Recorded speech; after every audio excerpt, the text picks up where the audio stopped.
This is Focus with Jack Caudill. And good evening, I'm Jack Caudill. Welcome to this month's edition of Focus. This month we're talking about previewing the South Dakota State Legislature. We get started very soon. Three guests with us to talk about that, three members of the legislature.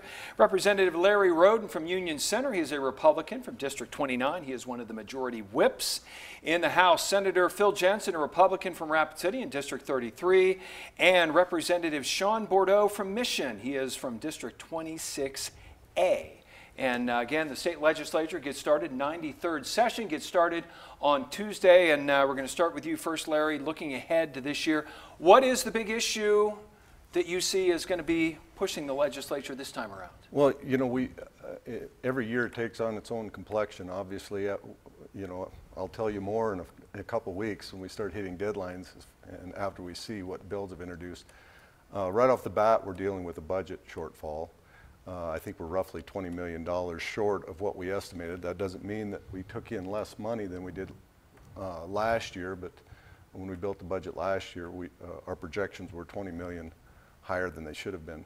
A lot gets said about that as far as what kind of problems that creates for the legislature. In my tenure in the legislature, it's always been the easiest legislative sessions we dealt with when there was maybe a slight shortfall.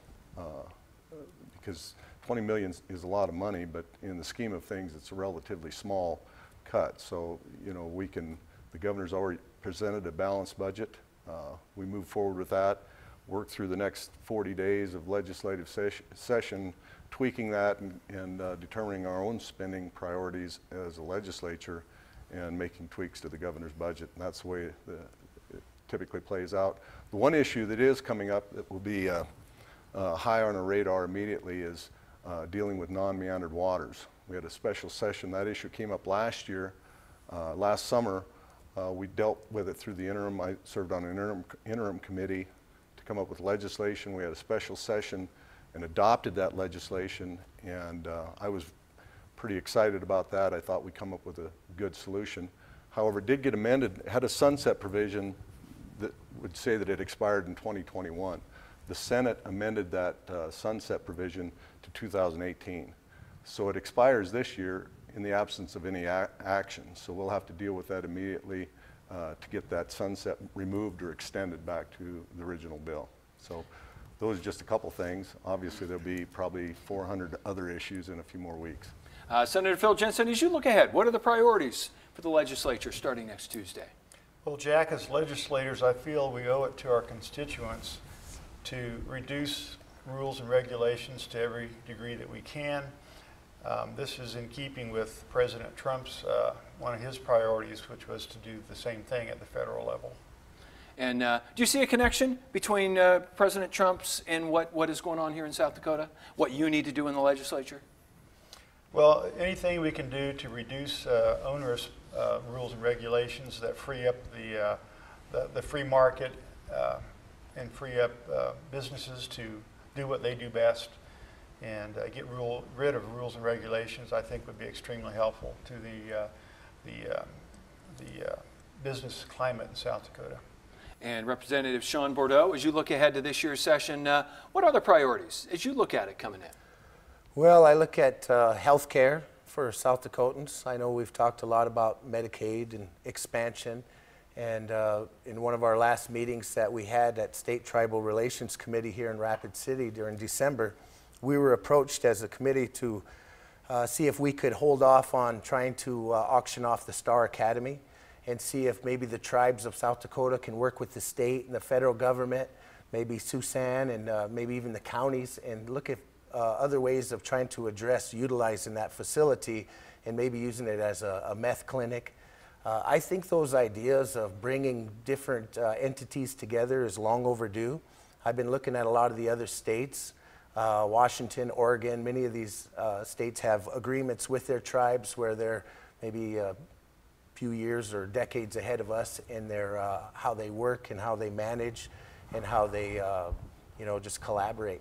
on many of the issues, whether it's environment, economic development, or healthcare. So I see that Star Academy as one opportunity to bring all the powers that be together and look at how we can grow in other areas and see what other areas in South Dakota that we can tackle, especially the economic development and the environment. Now, you all heard Governor Dugard's State of the Budget address, his budget plan last month. What was your reaction to the budget plan that he laid out? What parts of that do you think will stick? What parts of that have to change? Well, it's really kind of tough to see when you're a Democrat and there's not a lot of you at the table. Then you got to kind of go with the flow and kind of pick your battles and try to see what affects your region, what affects your constituency. I see my constituency beyond 26A. I see my constituency as the 9 tribes of South Dakota in addition to the urban tribal membership. So I kind of look at the whole state and I look for areas of opportunity to where the tribes can come in. As a former tribal councilman, I'm a tax commissioner. I've been on our treaty council twice. I've been in a lot of our different organizations at the state and tribal level, and I try to bring those entities together and see how we can benefit from the collaboration and trying to bring federal resources to the table to assist the state in trying to service these communities. Phil, what was your reaction to the governor's budget address, and what did you like and what didn't you like in that? Well, I think he's facing the harsh realities that we don't have the money that we've had in the past. It kind of reminds me of his first couple of years when we had to shave 10% off of everybody's budget for all the departments. And I'm not sure if we're going to have to go that far this time, but we'll just have to wait and see. How big of a challenge is it, trimming that budget, deciding what stays, what goes? Well, everybody has their sacred cows, don't they? Larry, as you look at the budget address, what was your reaction to that? What did you feel is going to go, and what has to be adjusted as you guys move forward? Well, as I stated before, you know, I'm not overly concerned with, with the cuts that were made because, like I said, $20 million is a relatively small number. So the governor put forward a pretty straightforward budget where he held the line on spending increases. I don't think we saw any case, any example where we were looking at making cuts to any certain departments. He took, we have a standard of a 10% budget reserve. That dollar amount was above the 10%, so he used that as a portion of the money to balance the budget, held the line on most of the other spending, and so we start out with a balanced budget proposed by the governor, and then we just work to determine if there are areas that we want to make tweaks in that budget as far as education funding for one thing. We've been accused in the past of holding that to the last minute and education getting table scraps. Well, education starts out, K-12, it starts out with 50% of our total budget going to education. And then the reason it's held to the last is that's the end of session is where we get updated revenue estimates and we know what kind of money we have, if there's any extra money that we can put toward education funding or other spending priorities like that. Now, education funding has been a long-standing battle over the years. Do you figure, is that going to continue this year, or are you guys getting a handle on where that's going?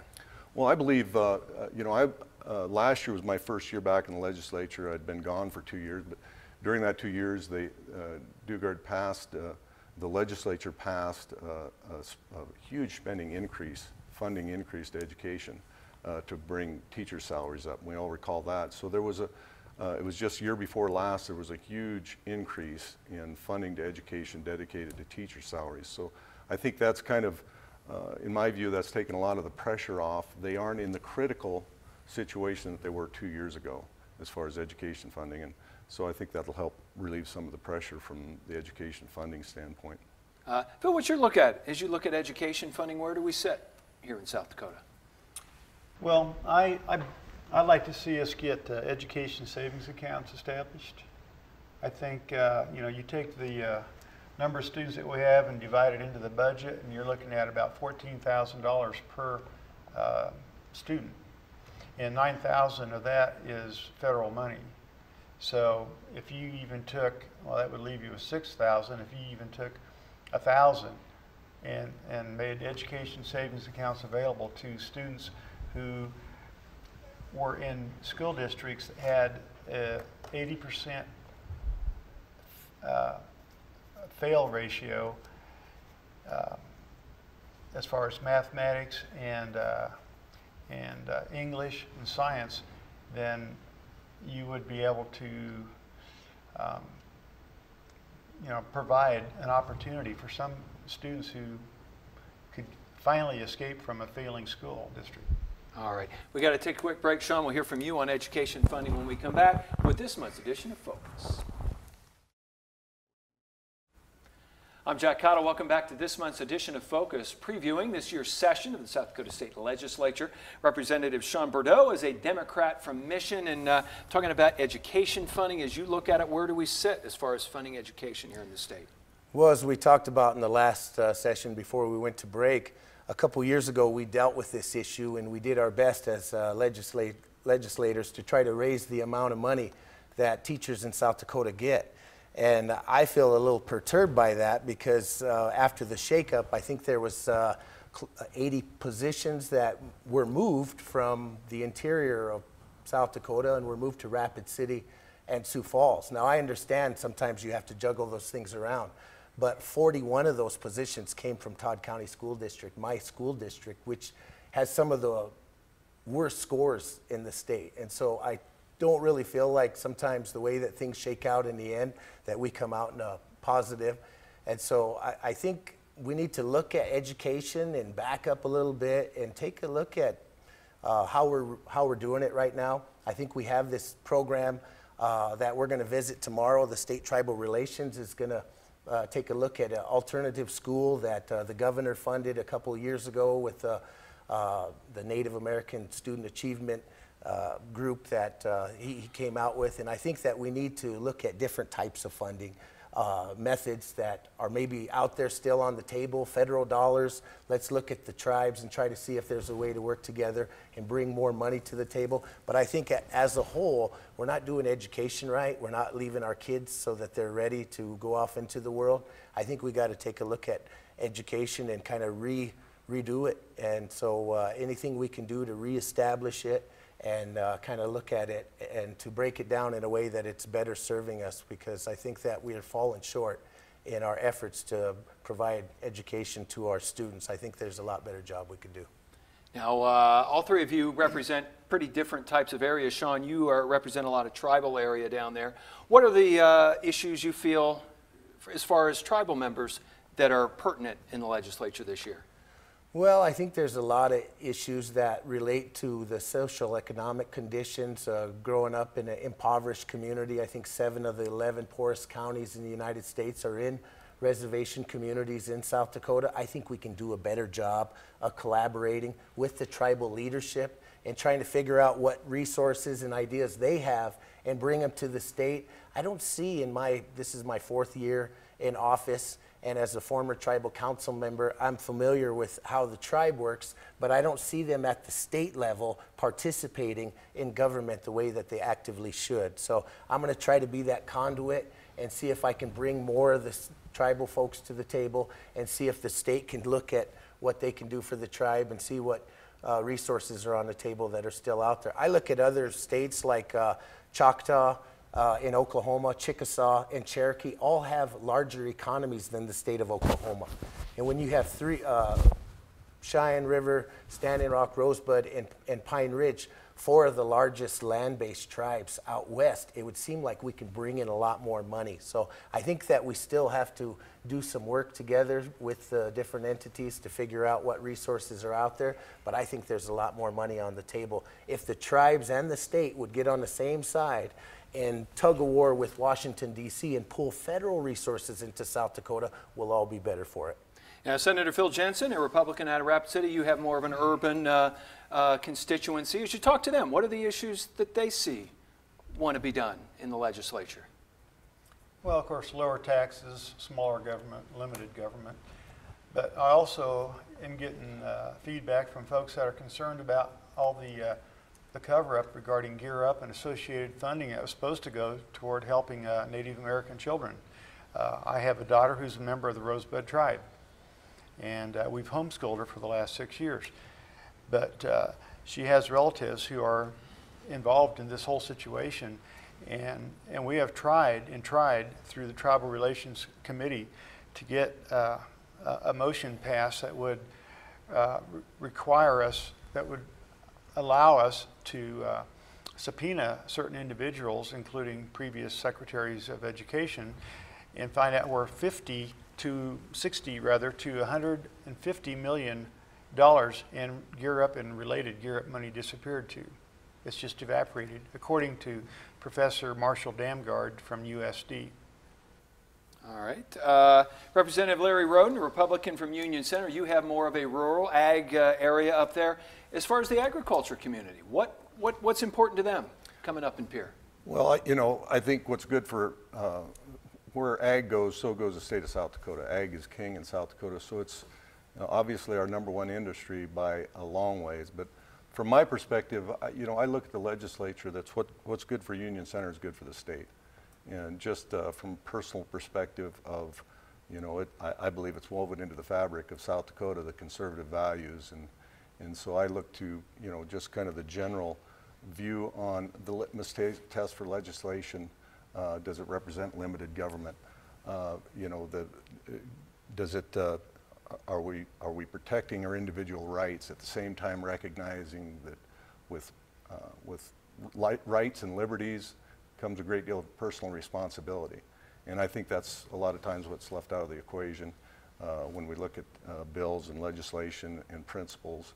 And so that's the way I tend to look at things when they're brought forward in the legislature. Now, earlier you mentioned one of the big things was meandering waters, and I think most people, what are you talking about with meandering waters? What is that, and why is it important to people in South Dakota? Well, for a half-hour show, I'm trying to the short explain version. The really short version is meandered waters are bodies of lakes that were meandered around when they surveyed the country and recognized and established lakes.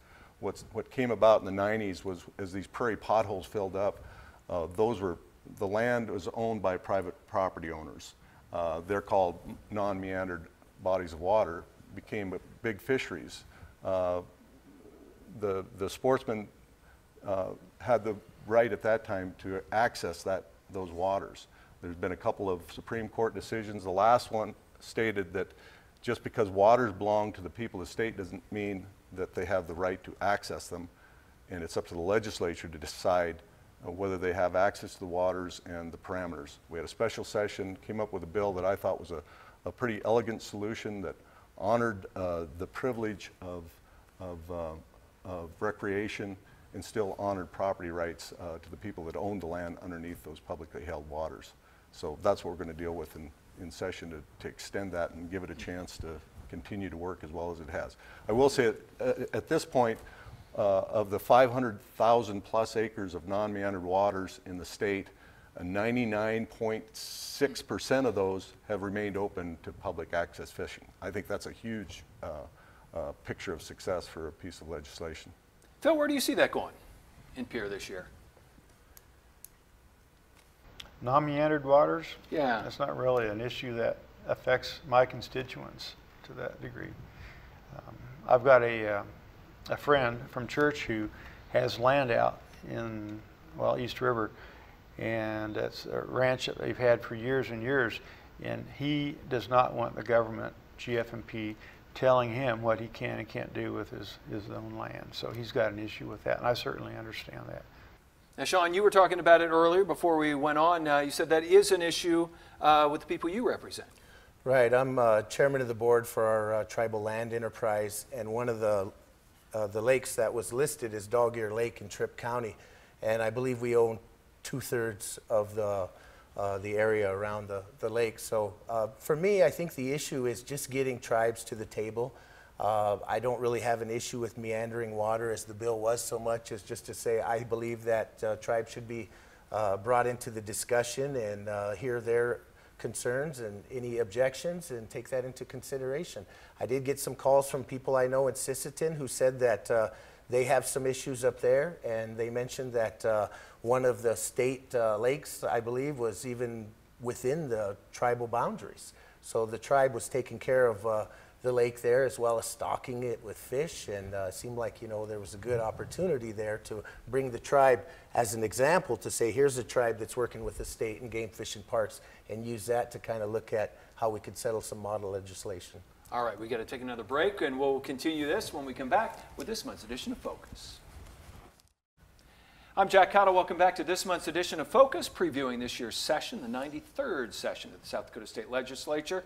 Representative Larry Rhoden from Union Center, a Republican. You had one thing you wanted to add here before we're going to the break? Well, I was just going to make a clarification on the meandered waters. The bill that we passed it gives the property owners back some rights to control access. And so in the case of the landowners, they had no rights prior to this legislation, and this gives them some say in the control of access.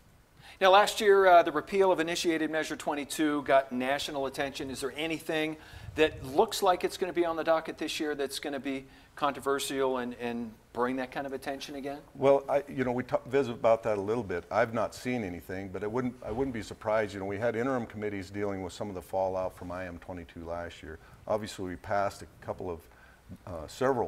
a package of bills to replace IM-22 in light of its repeal.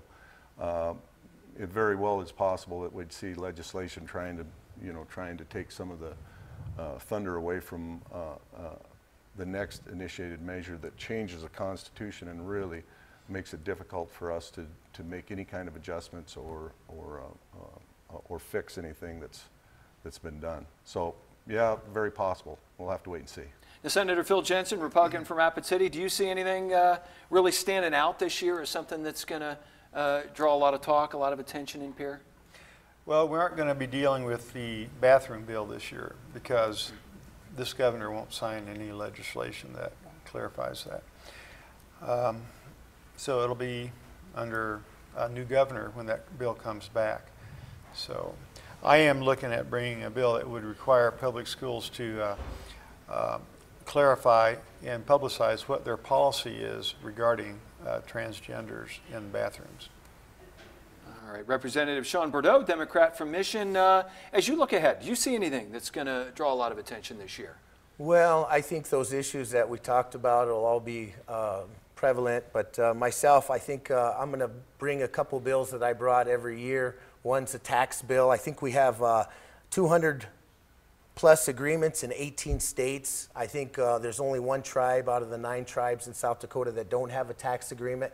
However, there's about 4 or 5 other issues that should be added to the tax agreement, so I'm going to bring those back and we'll debate them. And another one that I've been bringing for a number of years is a tribal college bill that gets non-beneficiary students. The tribal colleges get federal funding, around about $8,000 per native student. And so the non-Indian students who attend our tribal colleges, which, you know, about 20% of our enrollment at Rosebud is non-tribal members, we would like to see a little funding from the state to help cover some of their expenses. So that's one of the other bills that I'll be bringing back. I got about 30 seconds. One challenge here, Republicans outnumber the Democrats 6-1 in the House. What kind of challenge does that present you to get things done? Well, when we do, you know, all of our bills, you got to find friends, and you got to go across the aisle, and you got to go find people who will support what you're trying to do. So hopefully people will see some value in the collaboration and what I'm trying to talk about with the tribes as 9 different entities that bring resources to South Dakota. I'm looking for legislators who will help me move the thing forward and bring in money to South Dakota. All right, sure everything will go smoothly and as can be in Pierre this session. I want to thank you guys for coming. Representative Larry Rhoden, Republican from Union Center, Senator Phil Jensen, Republican from Rapid City, and Representative Shawn Bordeaux, a Democrat from Mission. And that'll do it for us for this month's edition of Focus. Thanks for watching. Hope to see you again the first Sunday night of next month. Good night.